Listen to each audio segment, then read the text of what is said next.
Growing up, it was always clear to me that I stood apart from the rest of my family. My name is Jenny, and I hail from a lineage of restaurant owners. My father, Joe, is a commanding figure, overseeing our family restaurant with a strict hand. My mother, Linda, is his impeccable partner, constantly engrossed in managing the staff. Then there's my older brother, Mike, the golden boy groomed to inherit the family business. I recall a night at the dinner table, the air saturated with the savory scent of Dad's renowned roast. Mom enthusiastically shared details about a new recipe they were experimenting with. "Jenny, you'll love this one. It has that fancy herb you adore. What's it called again?" she asked, her eyes sparkling. "Thyme," I mumbled, idly picking at my food. Mike, mouthful, laughed dismissively from across the table. "Who cares about some dumb herb? Wait till you see the new grill Dad's getting for the restaurant. That's the real deal." Dad nodded, his gaze fixed on me. "Speaking of the restaurant, Jenny, when are you going to start taking an interest?" "You're not getting any younger." Attempting to make myself inconspicuous in my chair, I responded, "When I'm Dad. I like being outside with the plants and stuff." Mom sighed, exchanging a glance with Dad. "Plants? What are you going to do with plants? You need a real job, Jenny, something to fall back on." A knot tightened in my stomach. It was the same conversation every time, but Grandma Rose understood. She lived in a small house surrounded by a breathtaking garden on the outskirts of town. Grandma Rose was different from my parents, gentle and patient. One day, as I found her in the garden, hands immersed in the soil, she smiled brightly. "Jenny, dear, come help me plant these tulips." Sitting beside her, feeling the cool dirt on my hands, I confided, "Grandma, why don't Mom and Dad understand? I love being here with the plants."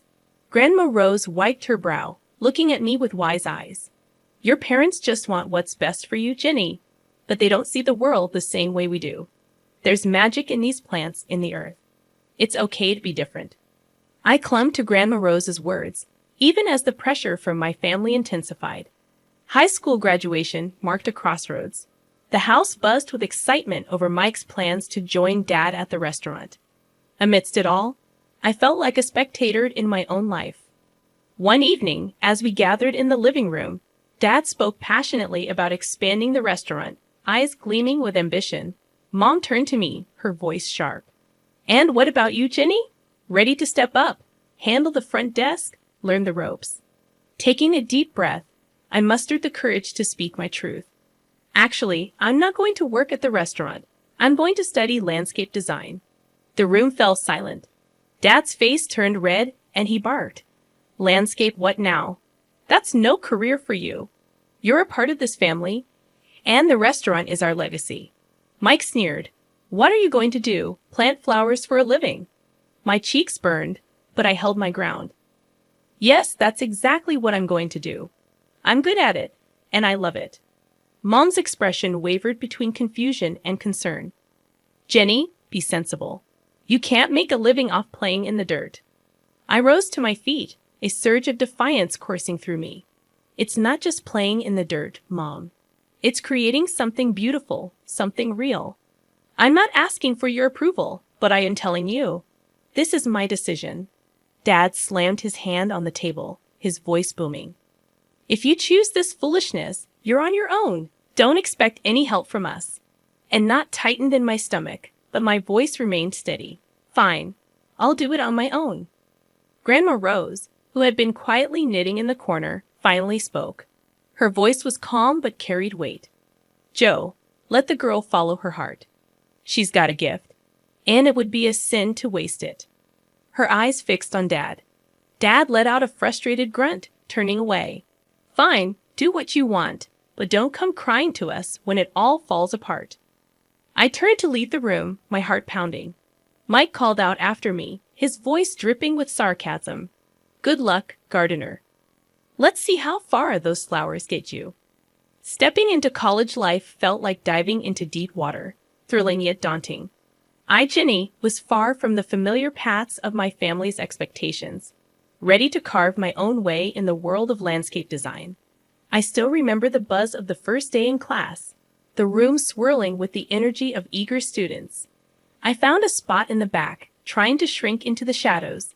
That's when Zoe, a girl with fire engine red hair and eyes full of mischief, dropped into the seat next to me. Hey there, Nudie. I'm Zoe, a first-timer in landscape design. I gave a shy nod. Yeah, I'm Jenny. It's all a bit overwhelming.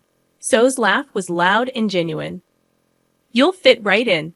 Wait till you get your hands into the real dirt. It's epic. What dragged you into this world? I hesitated, the disapproval of my family still fresh. I've always loved plants, the outdoors. It's where I feel right, you know. Her grin widened. Perfect place for you then. Classes were a whirlwind of learning and creating. I absorbed things like a sponge, from the science of soils to the art of design. I was finally speaking a language I loved. After one particularly intense session, Mr. Davidson, our professor, a man as tall and sturdy as an oak, called me over. Jenny, your designs, there's something else. You've got a real knack for this. His voice was serious but encouraging. I was stunned. Really? Thank you, Mr. Davidson. I'm just trying to do my best. He leaned forward, his eyes piercing. There's potential in you. Don't let it go to waste. Push harder. His words became my mantra. I started to live in the studio, my designs becoming more ambitious, more expressive. It was exhausting but exhilarating. But even in those moments of joy, a part of me yearned for my family. Despite everything, one quiet evening, I gathered the courage to call home. The phone rang, each tone heavy with anticipation. Finally, Mom's voice came through, sharp like a knife's edge. What? What do you want, Jenny? Her tone stung, but I pushed on. I just wanted to check in, see how everyone is. She snorted, her voice dripping with scorn. Oh, now you care, after running off to play in the dirt, abandoning your own family. I gritted my teeth, struggling to maintain a steady voice. I didn't abandon anyone, Mom. I just chose a different path. Her laugh was bitter. A dead-end path, you mean. Don't expect us to be here waiting when it all crumbles around you. The call ended, leaving a sour taste in my mouth. However, it also ignited a fire within me. I dove back into my work with renewed determination, intent on proving not only to my family but to myself that I was on the right path. Life has a way of throwing curveballs, and mine came in the form of a phone call during my final year of college. It was Aunt Clara, my mom's sister, her voice shaky and strained. Jenny, it's about your Grandma Rose. She passed away last night. Aunt Clara's voice cracked with emotion, and I felt the ground slip away beneath me. Grandma Rose had been my rock, the one person who believed in my dreams. Losing her felt like losing a part of myself. The funeral was a somber affair, my family stiff and formal. Dad, Mom, and Mike looked like strangers to me. After the service, I'd overheard Mom talking to Aunt Clara. I still can't believe she left that house to Jenny. What's she going to do with it? She can barely take care of herself. Mom's voice dripped with disapproval. I felt a surge of anger, but bit my tongue, avoiding a confrontation. The will reading was a few days later. Grandma Rose had left me her house, the beautiful garden haven where I had spent countless hours. My family was shocked, their whispers sharp as thorns. Why would she leave it to Jenny? She's never around anyway, Mike muttered under his breath. Dad's face was like thunder. This is ridiculous. That house could have been sold. Put money into the restaurant. I stood up, my voice steady but firm. Grandma knew I loved that house, that garden. It was where we spent so much time together. I'm going to keep it, just as she wanted. Mom's response was cold and harsh. So you're just going to live there alone? Playing in the dirt? What a waste. Their words stung, but I had made up my mind. I moved into Grandma's house, immersing myself in the garden she had loved so dearly. I started renovating the place, pouring my heart into every plant, every flower bed. As the months passed, I transformed Grandma's garden into something truly special. It became my sanctuary, a place where I could be myself away from the judgment and expectations of my family. The day the invitation to Mike's wedding arrived at my doorstep was a day of mixed feelings. It was a fancy piece of paper with golden letters against a white background, representing a part of my life I had left behind. Staring at it, a storm of emotions churned inside me. I decided to go, but on my terms. I dressed in a way that felt true to me, elegant but simple, a far cry from the dirt-stained clothes they remembered. Entering the restaurant, the sights and sounds of my past life engulfed me. I spotted my family across the room, Mom, Dad, and Mike, all decked out, looking like a picture-perfect family. Bracing myself, I walked over. "Jenny, I didn't think you'd accept the invitation." Mom's voice was sharp, cutting through the noise. "I came to see Mike get married." "It's a family event, isn't it?" I replied, trying to keep my voice level. Mike glanced at me, his smirk familiar and unwelcome. "What's the matter? Ran out of bushes to trim?" Decided to play dress up for a change. I felt a familiar sting, but I brushed it off. "I'm just here to wish well, Mike." It was then that his bride, a tall woman with a haughty look, chimed in. "Oh, this is the infamous Gardiner sister. Did you manage to scrub the dirt from under your nails, dear, or is it your natural look?" Her words, sharp and mocking, hung in the air. I clenched my jaw, refusing to let her see how deep they cut. "I clean up just fine, thanks for asking. Congratulations to you both." Dad's eyes were cold, his voice colder. "Your being here doesn't erase the past, Jenny. You chose your path." Their words were like thorns, but I had grown a thick skin. I'm not here to rehash old arguments, just wanted to wish Mike a happy married life. I was quickly ushered to a small table in the corner, away from the family. Sitting there, I could feel the curious stares and hushed whispers. "That's the Gardiner," they whispered, "the black sheep of the family." But as I sat there, a sense of pride welled up in me. Yes, I was the Gardiner, the one who had dared to follow her own path. I was no longer the shy, unsure girl they remembered, but a woman who had found her strength, who had bloomed in spite of them. My discomfort only grew as the evening stretched on. Sipping my drink, I tried to make myself invisible. But that plan fell apart when I caught the eye of some guys I knew from childhood. Mike's friends, the same ones who used to join him in mocking me. "Look who's here, the family's little dirt digger," one of them, Jake, sneered as they approached, a smirk plastered on his face. I took a deep breath, steeling myself. "Actually, it's a landscape designer, but I wouldn't expect you to understand the difference." Their laughter was harsh, grating. "Oh, well, listen to her. Thinks she's all high and mighty now," Chris added with a scoff. I bit back a sharp retort, my hands clenching under the table. I've worked hard for my success. My job is more than just playing in the dirt. Their amusement was cut short when an elderly man at the next table interjected. He had been listening, his expression growing increasingly disapproving. "I've seen this young lady's work, the new park downtown. That's hers. It's outstanding, shows what you know." The group was visibly taken aback, their smugness faltering. Muttering under their breath, they slunk away, their egos bruised. Emboldened, I decided to venture out from my safe corner, mingling through the crowd, dodging glances and whispers. That's when I overheard Mike speaking to a group of his friends. "She's always been the odd one, more into her plants than real work," Mike said, his voice laced with a mix of amusement and disdain. His friend laughed loudly. "Every family's got its black sheep, huh?"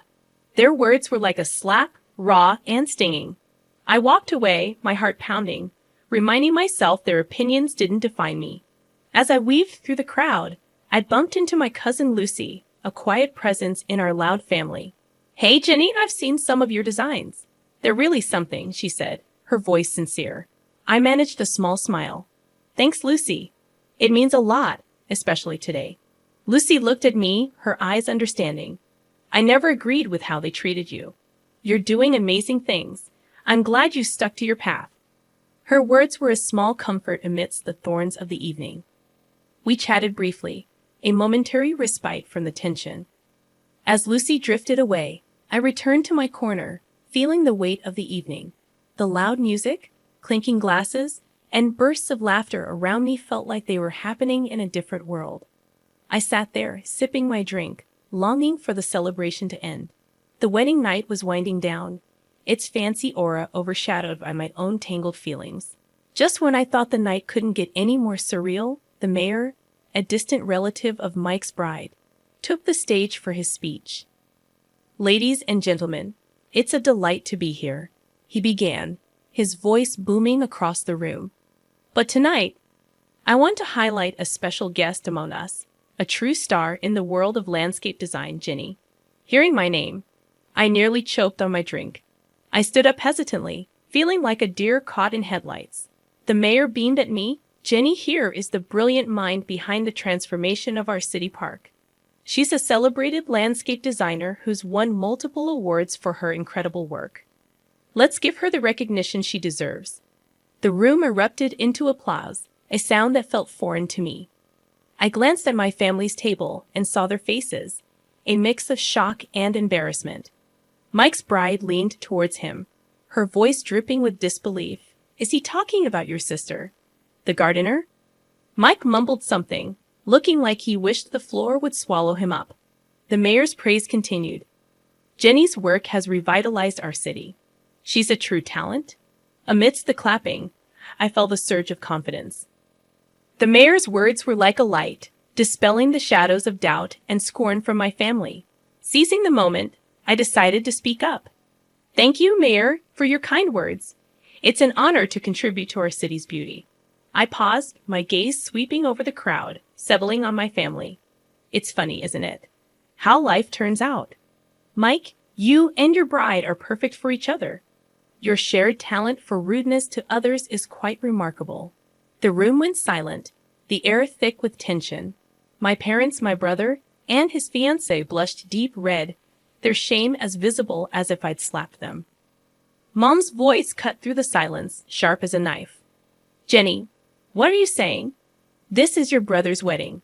I met her gaze unflinching. Just speaking the truth, Mom, something our family seems to struggle with. Mike stood up, his face red with anger. You can't come here and talk to us like that. I held my ground, my voice steady. I've earned my right to speak, Mike. Maybe it's time you all listened. The confrontation ended with Mike sitting down defeated, and the room slowly buzzing back to life. The mayor gave me a nod of respect before moving on.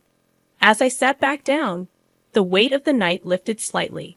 I had spoken my piece, stood up for myself in a way I never had before. I was no longer just the gardener or the outcast. I was Jenny, a recognized landscape designer, someone who had grown past her family's narrow expectations. After Mike's wedding, word got out about my success as a landscape designer. People were buzzing about the awards I'd won and the projects I'd aced. It felt like stepping into the sunlight after years in the shadows. And then my family came calling. One afternoon, while I was busy sketching out a new garden design, my phone rang. It was Mom. Her voice had a sweetness to it that felt out of place. Jenny, darling, we've been hearing so much about your work. Your father and I are so proud of you. I raised an eyebrow. Really? That's a change of tune. There was a pause on the line. Well, we were thinking maybe you could come over. We'd love to see you, catch up on things. I could almost hear the gears turning in her head. Catch up or catch onto my bank account? I shot back, Mom, that's not fair. We're family. The word family hit a nerve. Family like when you all but disown me for following my dreams. It seems like family matters when there's money in the picture. Before she could respond, I ended the call. I wasn't about to let them back into my life just because they smelled success. A few days later, there was a knock at my door. Mike was standing there, hands in his pockets, looking everywhere but at me. Hey, Jenny, can we talk? He mumbled. I crossed my arms. This should be good. What do you want, Mike? He shifted uncomfortably. Look, I know we haven't been great, but you're doing well. I was wondering if you could, help me out a bit. I couldn't believe what I was hearing. Help you out after years of calling me the gardener and laughing at my ambitions? Mike's face reddened. I didn't mean it like that. It's just that things are tough. I cut him off. Save it, Mike. I'm not your ATM. You and the family made it clear how you felt about me. You can't just waltz back into my life when it's convenient. He opened his mouth to argue, but I stopped him. No, Mike. You made your bed. Now lie in it. After he left, I sat in my garden surrounded by the beauty I had created. My phone rang a few more times over the next week, more attempts at reconciliation from my family. but I didn't answer. I was done with their fair-weather affection. I had built a life for myself, one that didn't need their validation or their greed. I was thriving in my own right, and that was all that mattered.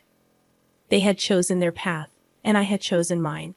As I looked around at the plants and flowers that were a testament to my hard work and passion, I realized I had everything I needed right here. I was happy, successful, and free from the toxic ties that had once bound me. This wasn't just the end of a chapter. It was the beginning of a whole new book, my book. And I was going to make sure it was a bestseller, written on my own terms, in my own style. The new growth in my life was just starting, and I was ready for whatever came next.